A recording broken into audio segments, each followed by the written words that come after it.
দিল্লিতে কমিশনে তৃণমূলের 4 সদস্যের দল বেরিয়ে এসে কি বলছেন তারা সরাসরি চলে যাব।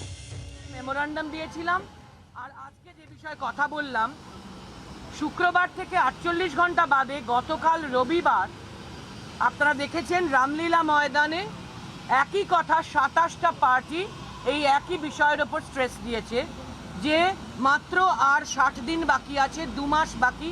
এই সময়ে এই বিষয়ে যেভাবে সিবিআই, ইডি, আইটি এবং এনআইএ কেন্দ্রীয় সরকারি সংস্থাগুলি অপোজিশনের ওপরে একটা অ্যাটাক নামিয়ে আনছে, এটা সঠিক কাজ নয়, এটা নির্বাচনী বিধিভঙ্গ শুধু না। এবং একই কারণে আমাদের দলের সঙ্গে সঙ্গে 27টি দলও একই কথা বলেছে শুক্রবার থেকে রবিবার। তার কারণ আমাদেরও যেমন অনেক নেতৃত্ব এবং কর্মীরা অ্যারেস্টেড হয়েছেন, জেলে আছেন, সেরকম আমাদের বন্ধু দুজন মাননীয় মুখ্যমন্ত্রীও হেমন্ত সোরেনজি এবং অরবিন্দ কেজরিওয়ালজিও জেলে আছেন। তারা এই একইভাবে আক্রান্ত হয়েছেন।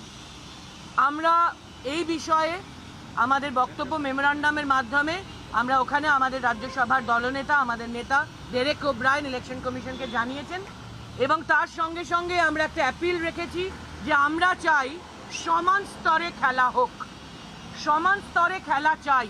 এটা অল ইন্ডিয়া তৃণমূল কংগ্রেসের পক্ষ থেকে আমরা বলেছি যে খেলাটা সমান স্তরে হোক। 60 দিন বাকি আছে, কেউ আগে কেউ পিছিয়ে দিয়ে যেন এটা না হয়, সমান স্তরে খেলা হোক। আর আমরা বলেছি, এটাও আমাদের পক্ষ থেকে বলা হয়েছে, অল ইন্ডিয়া তৃণমূল কংগ্রেসের পক্ষ থেকে বলা হয়েছে যে আপনারা election commission with due respect, আপনারা নিরপেক্ষ আছেন, কিন্তু শুধু আপনারা নিরপেক্ষ থাকলেই হবে না, মানুষ যেন বুঝতে পারেন, ভোটাররা যেন ফিল করতে পারেন যে হ্যাঁ আপনারা নিরপেক্ষ আছেন। আপনাদের কাজে যেন সেটা মানুষ খেয়াল করতে পারেন যে হ্যাঁ ইলেকশন কমিশনের অধীনে আমরা আছি এবং তারা নিরপেক্ষ। আমরা এটাও তার সঙ্গে বলেছি, উল্লেখ করা হয়েছে আমাদের অল ইন্ডিয়া তৃণমূল কংগ্রেসের পক্ষ থেকে যে আমাদের মাননীয় প্রধানমন্ত্রী মোদী বাবু সাধারণ মানুষের ট্যাক্সের টাকায় সরকারি যে প্রচার যন্ত্র, যেটা কেন্দ্রীয় সরকারের ক্ষমতা প্রয়োগ করে এখনও নিজের এবং নিজের দলের জন্য প্রচার করছেন, যেটা কাম্য নয়। সাধারণ মানুষের ট্যাক্সের টাকায়, করের টাকায় কেন্দ্রীয় সরকারের ক্ষমতা প্রয়োগ করে মোদী বাবু নিজের এবং নিজের দলের প্রচার করছেন। এটার বিরুদ্ধে আমরা বলেছি এটা হওয়া কাম্য নয়। আরেকটি বিষয় আমরা উল্লেখ করেছি অল ইন্ডিয়া তৃণমূল কংগ্রেসের পক্ষে, আপনারা জানেন আমাদের নেত্রী বলেন ধর্ম যার যার, উৎসব সবার। আমাদের সংবিধানও বলেছে ধর্ম নিরপেক্ষতার কথা, কিন্তু খুবই দুর্ভাগ্যজনক যে এই কেন্দ্রীয় সরকারি যে রুলিং পার্টি তারা ধর্মের উপর ভিত্তি করে, ধর্মের ভিত্তিতে ডিসক্রিমিনেশন করে ভোট চাইছেন। সেজন্য তারা সরবভাবে প্রচারেও থাকছেন এবং শুধু তাই না, দুর্নীতির পাহাড়ের ওপর ভরসা করে দাঁড়িয়ে তারা এই ভোট চাওয়ার কাজ করছেন। এই দুর্নীতির পাহাড়ের ক্ষেত্রে পিএম কেয়ার ফান্ডের রেফারেন্সই যথেষ্ট বলে আমরা মনে করি। এরপরে অল ইন্ডিয়া তৃণমূল কংগ্রেসের পক্ষ থেকে আমরা বলেছি যে ইতিমধ্যেই আপনারা দেখেছেন প্রচার মাধ্যমে এসে গেছে, বিজেপির পক্ষ থেকে কৃষ্ণনগরে যিনি প্রার্থী হয়েছেন তার সঙ্গে আমাদের সম্মানীয় প্রধানমন্ত্রীর যে বাক্যালাপ, তাতে দেখা যাচ্ছে যে ইডির কাছে ক্রোক হওয়া টাকা সেটা কিভাবে ব্যবহার করা হবে, সেই টাকা কিভাবে ব্যবহার করা হবে, সেই টাকা কিভাবে খরচ করা হবে, ভবিষ্যতে সেটা কিভাবে কাজে লাগানো হবে, তার প্রতিশ্রুতি বা তাই নিয়ে অনেক স্বপ্ন কল্পনা প্রধানমন্ত্রী মোদী বাবু বিজেপির কৃষ্ণনগরের প্রার্থীকে ব্যাখ্যা করছেন ওভার ফোন। এক্ষেত্রে আমরা দুটো কথা বলতে চাই স্পষ্ট। এক, এটা অবশ্যই নির্বাচনী বিধিভঙ্গ।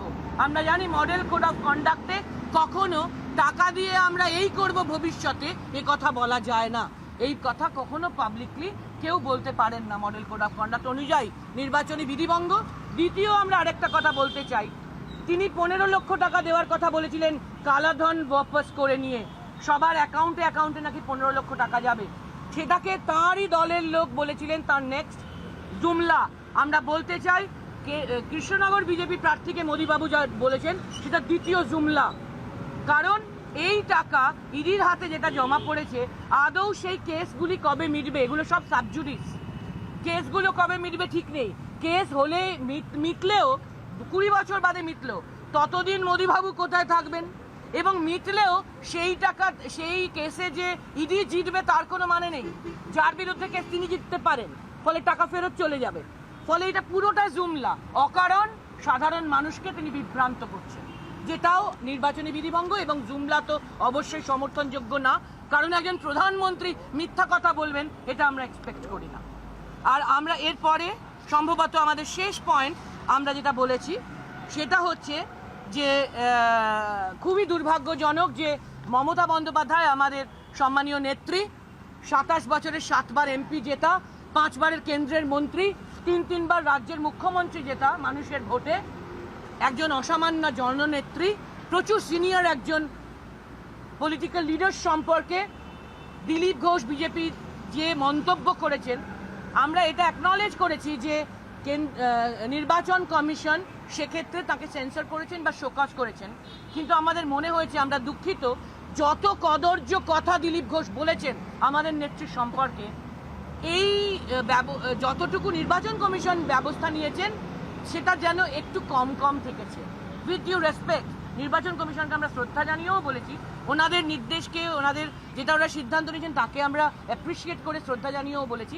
আমাদের মনে হয়েছে যেন আরেকটু করা কিছু এত খারাপ কথার পরিপ্রেক্ষিতে এইভাবে আমরা সাধারণত বলি না, কখনো আমাদের পূর্বপুরুষদের নাম তুলে কিছু বলতে নেই, কিন্তু সেটাও যেভাবে করা হয়েছে এটা খুবই বিলো দ্য বেল্ট, এটার জন্য আরেকটু কিছু হয়তো ইত্যাদি। আর একটা কথা আমরা বলেই শেষ করবো, এটাও এই পয়েন্টেই আছে, সেটা হচ্ছে শুধু দিলীপ ঘোষ নন, আরও একজন বিজেপি প্রার্থী, তিনি আবার অত্যন্ত গুরুত্বপূর্ণ একটি কনস্টিটিউশনেরও একটা সাংঘাতিক গুরুত্বপূর্ণ জায়গায় ছিলেন।